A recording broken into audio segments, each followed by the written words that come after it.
एक बार की बात है, एक छोटे से गांव में, जो घने जंगल के किनारे बसा हुआ था, दो शरारती लड़के रहते थे जिनके नाम अर्जुन और रवि थे। अपनी शरारतों के लिए मशहूर ये दोनों लड़के गांव वालों के लिए कभी मनोरंजन का तो कभी परेशानी का कारण बनते थे। वे दिन भर नई नई चालें सोचते और अपने बड़ों को चकमा देने और हल्का फुल्का हंगामा करने में लगे रहते। एक दिन दोपहर को, जब सूरज चमक रहा था, दोनों लड़के जंगल में घूमते हुए एक पुराने छोड़े गए मंदिर तक पहुंच गए। यह मंदिर भगवान हनुमान को समर्पित था, जो अपनी शक्ति, भक्ति और बुद्धिमानी के लिए जाने जाते हैं। हालांकि मंदिर अब खंडहर हो चुका था, लेकिन उसके बीच में हनुमान जी की एक विशाल मूर्ति खड़ी थी, जिसकी गदा छत की दरारों से आती धूप में हल्की चमक रही थी। इस मूर्ति को देखो, अर्जुन ने मुस्कुराते हुए कहा। मुझे लगता है यहाँ मजे किए जा सकते हैं। रवि ने सहमति में सिर हिलाया। चलो एक शरारत करते हैं। क्या होगा अगर हम हनुमान जी की मूर्ति को मिट्टी से ढक दें और ऐसा दिखाएं कि वह जिंदा होकर गांव वालों को मंदिर की उपेक्षा के लिए दंड देने आए हैं? दोनों लड़के इस विचार पर हंस पड़े और काम पर लग गए। उन्होंने मूर्ति पर मिट्टी लगाई, उसकी गर्दन में पत्तों की माला पहनाई और पास में मिली लाल रंग की सामग्री से हनुमान जी के चेहरे को रंग दिया। अपनी शरारत से खुश होकर उन्होंने एक खंभे के पीछे छिपने का फैसला किया और देखने लगे कि जब कोई यहाँ से गुजरेगा तो क्या होगा।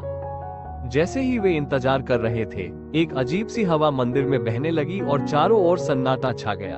अचानक मूर्ति एक दिव्य प्रकाश से चमकने लगी। लड़कों ने देखा कि मूर्ति जीवित हो गई। स्वयं हनुमान जी उनके सामने खड़े थे। उनका सुनहरा शरीर गर्मजोशी से चमक रहा था और उनकी आंखों में दया झलक रही थी। अर्जुन, रवि, हनुमान जी ने गहरी और शांत आवाज में कहा, तुम अपनी ऊर्जा शरारतों में क्यों बर्बाद कर रहे हो, जब तुम इसे अच्छे कामों में लगा सकते हो?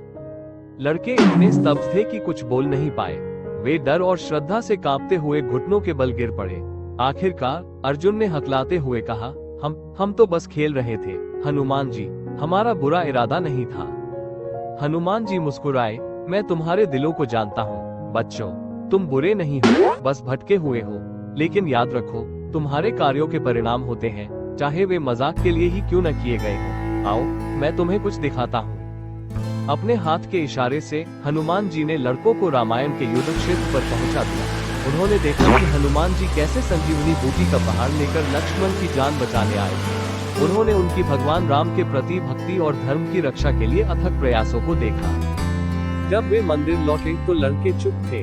रवि ने आखिरकार कहा, हनुमान जी, हमें माफ कर दीजिए, हम बदल जाएंगे। हनुमान जी ने उनके सिर पर हाथ रखा। अपनी बुद्धि और ऊर्जा का उपयोग अच्छे कामों में करो और तुम महान बनोगे।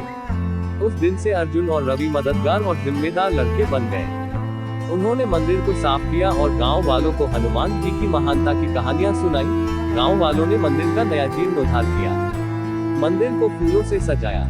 सब गांववासी प्रतिदिन मंदिर में इकट्ठा होकर हनुमान जी की पूजा करने लगे।